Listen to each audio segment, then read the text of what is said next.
Pancasila. 1. Ketuhanan yang Maha Esa. 2. Kemanusiaan yang adil dan beradab. 3. Persatuan Indonesia. Begitulah bunyi Pancasila yang dibacakan Bupati Simalungun, Jopinus Ramli Saragih. Meski dengan tegas, sekilas 3 dari 5 butir dasar negara itu biasa-biasa saja dan sering terucap di setiap upacara kenegaraan.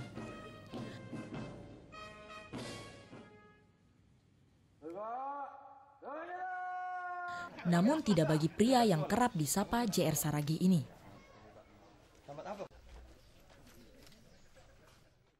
Bermodalkan amalan 3 butir Pancasila, yakni ketuhanan yang Maha Esa, yang menurutnya segala sesuatu adalah kehendak yang Maha Pencipta.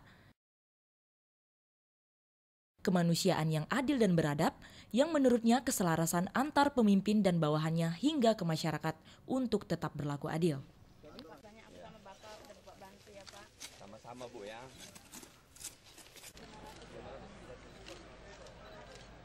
Serta persatuan Indonesia yang menurutnya adalah kerjasama dan bahu-membahu merupakan kekuatan dalam pembangunan segala hal, merupakan sumpah yang patut dijalankan baik sebagai pemimpin hingga masyarakat biasa sebagai bentuk pengabdian kepada negara. Ya. Di mana? Rumahnya di mana? Ini? Untuk keempat kelompok. Sejak memimpin Simalungun pada 2010 silam, JR Saragih banyak membuat perubahan. Tidak hanya dari segi pembangunan fisik sendiri, pria yang pensiunan dini dari lembaga militer ini juga banyak melakukan perubahan sumber daya manusia. Dandim 0207 Simalungun.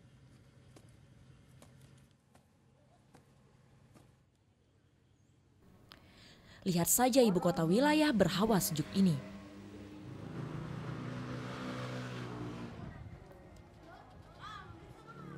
Sebelumnya, Pematang Raya bisa dikatakan wilayah tertinggal yang nyaris tidak pernah tersentuh pembangunan.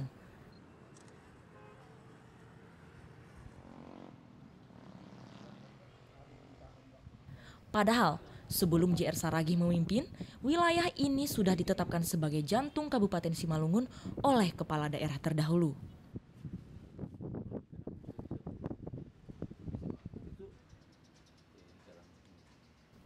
Sekarang Pematang Raya jauh berubah. Toko-toko mulai berdiri rapi. Jalan lintas yang sangat baik dan lebar.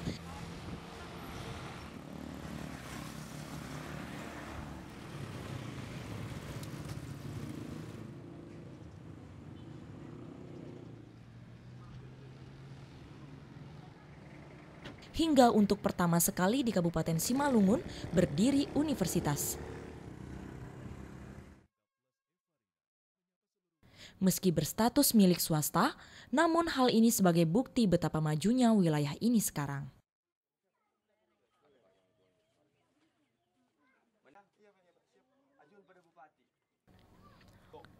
Perjalanan JR Saragih untuk membangun Simalungun tidaklah mulus. Selain keuangan daerah yang sangat minim, bantuan keuangan baik dari pusat maupun provinsi juga jarang tersalurkan ke daerah yang memiliki slogan Habonaron Dobona ini.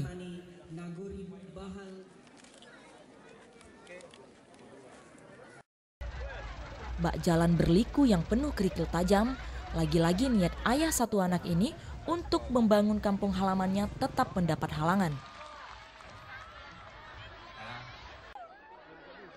Beberapa kali JR Saragih dilaporkan ke lembaga hukum negara, seperti Polri, Kejaksaan hingga ke Komisi Pemberantasan Korupsi atas tuduhan penggelapan uang negara atau korupsi. Beberapa media pun sempat mengangkat berita pelaporan dari pihak-pihak yang mengancamnya. Padahal, jika dilihat perkembangan Simalungun saat ini, tuduhan itu mungkin sangat sulit terjadi.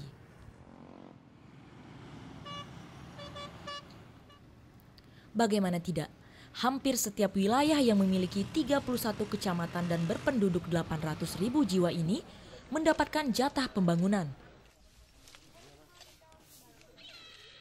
Meski perubahannya tidak begitu terlihat seperti perubahan ibu kotanya, setidaknya langkah dan cara JR Saragih dapat diacungkan jempol. Terbukti, beberapa kali laporan yang dilayangkan ketiga lembaga penegak hukum tersebut, Bupati Simalungun ini tidak pernah terbukti melakukan penyimpangan.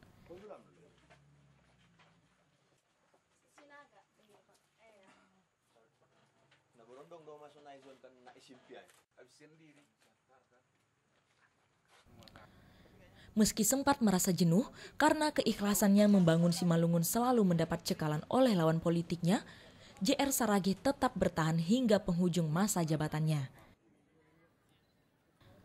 Selain karena jiwa prajurit TNI yang melekat erat di jiwanya,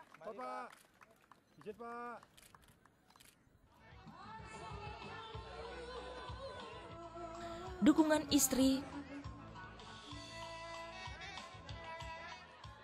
keluarga, dan orang-orang yang menyayanginya menjadi penguat keinginannya untuk tetap memimpin Simalungun menuju yang lebih baik.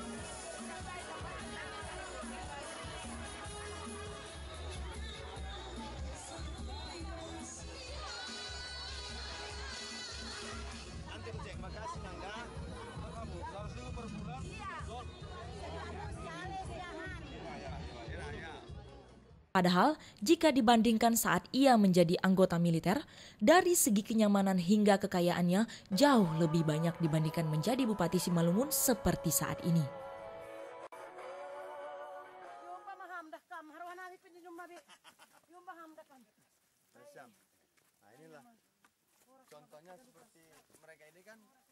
Namun, lagi-lagi karena kecintaannya terhadap kampung halaman serta amanah almarhum kedua orang tua, untuk memperbaiki Tano Habonaron Bona ini membuat JR Saragih lebih memilih meninggalkan kenyamanan di dunia kemiliteran tersebut. Selamat pagi. Pelajaran apa adik-adik? Apa cita-citanya?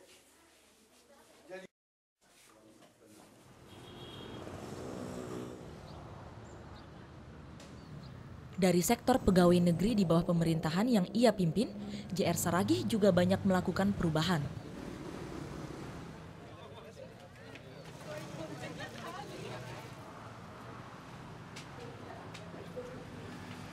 Selain tidak sungkan untuk menggonta-ganti jabatan para kepala dinas, camat, hingga kepala sekolah yang dinilai tidak dapat bekerja maksimal untuk melayani masyarakat, kebijakannya menerapkan pelayanan 24 jam dan gratis juga menjadi kado manis yang sebelumnya tidak pernah dirasakan warga Simalungun.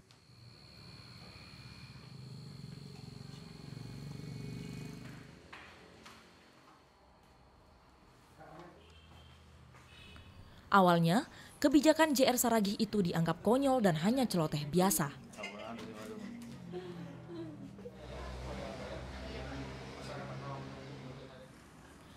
Seiring berjalannya waktu, pelayanan 24 jam di seluruh kecamatan dan puskesmas se-Simalungun telah maksimal.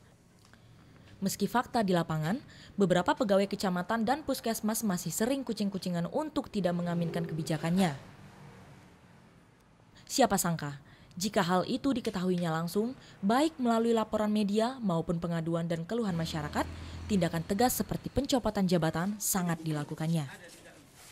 Hal itu pun membuat JR Saragih banyak dibenci oleh beberapa pegawai yang nakal.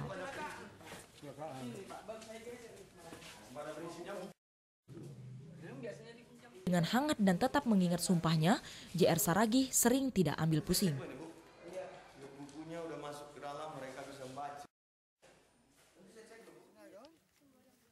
Dari segi sektor penempahan sumber daya alam, melalui dunia pendidikan, JR Saragih juga banyak melakukan gebrakan. Mulai dari peningkatan infrastruktur belajar mengajar, peningkatan kesejahteraan guru, baik berstatus pegawai negeri sipil maupun honorer, hingga pemberian beasiswa kepada pelajar yang berprestasi dilakukan sebagai bentuk dukungan.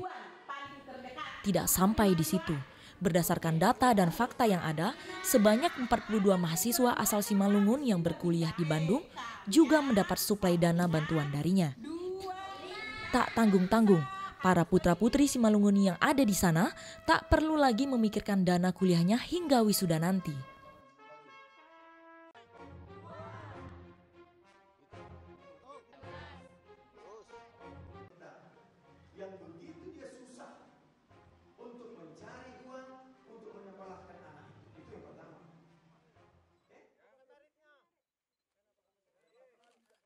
Sementara itu sejak memimpin Simalungun, sektor pertanian juga tak luput dari perhatiannya. Sedikitnya, untuk setiap tahun JR Saragih mengucurkan dana sebanyak 30 miliar lebih untuk membantu para petani guna meningkatkan kualitas pertanian di wilayah ini. Niat itu pun diiringinya dengan membuka lahan pertanian yang cukup luas bagi petani.